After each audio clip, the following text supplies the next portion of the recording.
항상 인덱스 펀드 투자를 주장하셨어요. 그러면서 한두 가지의 주식을 우리가 좋은 주식을 고르기가 힘들다. 모든 주식을 소유해서 시장의 수익률을 그대로 가져가야 된다. 이렇게 얘기를 하셨어요.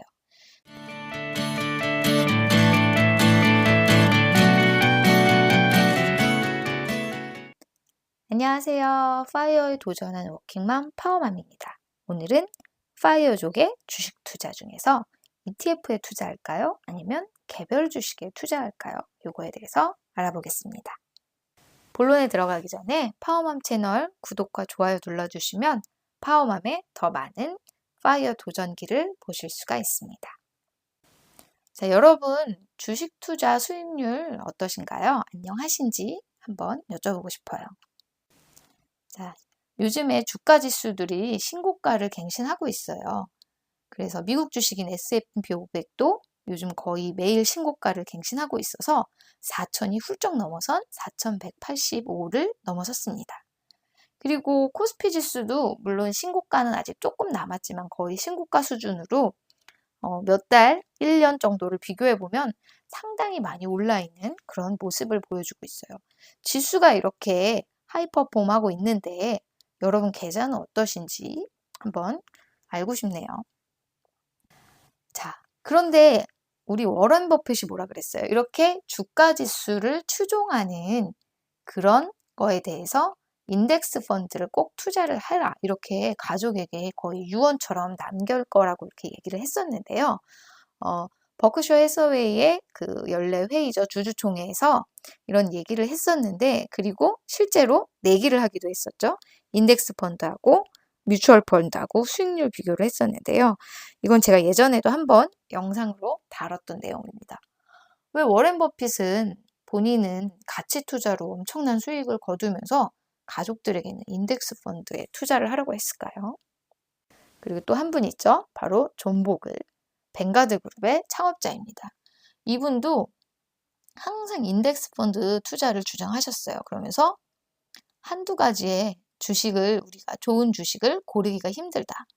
모든 주식을 소유해서 시장의 수익률을 그대로 가져가야 된다. 이렇게 얘기를 하셨어요. 그리고 이분은 이렇게 인덱스 펀드, 즉 ETF의 중요성에 대해서 얘기하기 위해서 심지어 책도 쓰셨습니다. 똑같은 제목, 모든 주식을 소유하라. 이런 책입니다. 이 책에서는 대부분의 투자자가 그냥 개별 투자나 액티브 펀드가 아닌 인덱스 펀드에 투자해야 되는 이유에 대해서 설명을 하고 있는 책이에요. 자, 이 책의 주요 내용은 일반 펀드, 그리고 주식형 액티브 펀드라고 하죠. 이것과 인덱스 펀드, ETF 투자에 대해서 비교를 하면서 왜 대부분의 투자자들이 ETF에 투자를 해야 되는지 얘기를 하고 있습니다. 자, 가장 처음 드는 예가 액티브 펀드에 투자했을 때는 시장의 전체 수익 중에서 금융권이 가져가는 수익과 투자자가 가져가는 수익의 비중으로 봤을 때 한 7대3 정도라고 얘기를 하고 있어요. 액티브 펀드는 일단 엄청나게 뛰어난 능력을 가진 펀드 매니저들이 애널리스트들하고 협력해서 막 열심히 분석을 해서 그 다음에 투자를 하고 그런 투자 수익률을 거두는 그런 펀드입니다. 그런데 아무래도 그런 뛰어난 인재들이 많이 투입이 되다 보니까 비용은 당연히 비싸질 수밖에 없습니다. 그래서 일정한 수익을 냈을 때 그 금융권이 가져가는 수익이 훨씬 많다고 할 수 있겠죠. 반면에 인덱스 펀드 투자는 그냥 시장 지수를 그대로 따라가는, 추종하는 거기 때문에 한 명 정도의 펀드를 관리하는 사람하고 컴퓨터만 있으면 충분히 관리를 할 수 있는 펀드입니다. 많은 수재들의, 그런 많은 금융권 천재들의 노동력이 필요로 되는 그런 투자가 아니에요. 그러다 보니까 아주 간단하게 투자를 할 수 있고, 실제 저희가 사고 팔 때도 막 어떤 걸 골라야 될지 고민할 필요 없이 미국 시장 살까, 한국 시장 살까 이 정도만 결정하면 되니까 그런 ETF다 보니까 편하게 고를 수 있습니다. 그러다 보니까 시장에서 발생하는 수익을 투자자와 금융권하고 나눌 때 그 비중이 한 1대9 정도로 돼서 투자자가 훨씬 더 많은 수익을 가져가는 구조입니다. 그럼 이게 이렇게 봤을 때도 당연히 차이가 나는데 실제 이게 장기간 누적이 됐을 때 어떤 효과를 내는지 저희가 좀 알아볼 수 있는데요. 이 비용 수수료의 차이가 장기 수익률에 미치는 영향을 존버그린 얘기를 하고 있는데요. 만약에 저희가 연평균 수익이 8%가 나는 포트폴리오를 투자를 하는데 수수료 및 비용이 한 1% 정도 드는 ETF, 지수추종 펀드에 투자를 했다고 했을 때와 수수료 및 비용이 3% 정도 드는 액티브 펀드에 투자를 한다고 했을 때 20년이 지나서 그 차이가 처음에 1,000만 원 투자했을 때 자그마치 1,000만 원 이상 차이가 나는 큰 차이가 나는 걸 볼 수가 있어요. 단지 수수료 2% 차이인데 시간이 지날수록 차이를 만들죠. 그리고 여기서 수수료 및 비용이 1% 이렇게 나온 거는 실제 ETF의 수수료가 뭐 0.3%, 0.5% 이렇게 나왔다고 해도 사고 팔 때 이제 거래에 드는 비용하고 그런 세금 같은 걸 감안했을 때 실제 종목이 가져갈 수 있는 수익률보다는 어느 정도 낮아지기 때문에 단순 명목 수수료는 그렇지만 그런 비용까지 감안하면 우리가 그 포트폴리오 수익에 대해서 한 1% 정도는 제해야 된다는 그런 뜻이고요. 액티브 펀드도 실제로는 뭐 1.3%, 1.8% 이런 수익률을 그런 수수료를 보여주지만 실제 사고 파는 행위를 통해서 드는 비용 때문에 그 포트폴리오를 그대로 가져갔을 때보다 훨씬 더 비용이 많이 들기 때문에 수수료 및 비용이 한 3% 정도는 든다고 생각을 하셔야 됩니다. 그래서 이런 수수료와 비용의 차이도 우리의 장기적인 수익률에 아주 큰 영향을 미치기 때문에 여러분은 꼭 반드시 액티브 펀드가 아니고 인덱스 펀드, ETF에 투자를 하셔야겠죠. 자, 그러면 우리가 ETF든 그 액티브 펀드든 어쨌든 금융권에 많은 비용을 지불해야 되잖아요.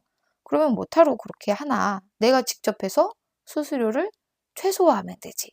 사고 파는 거에 대한 수수료만 내면 되지. 이렇게 생각하실 수 있어요. 그런데 개인 투자자들이 수익률이 과연 좋을까요? 자, 최근에 기사가 있었습니다.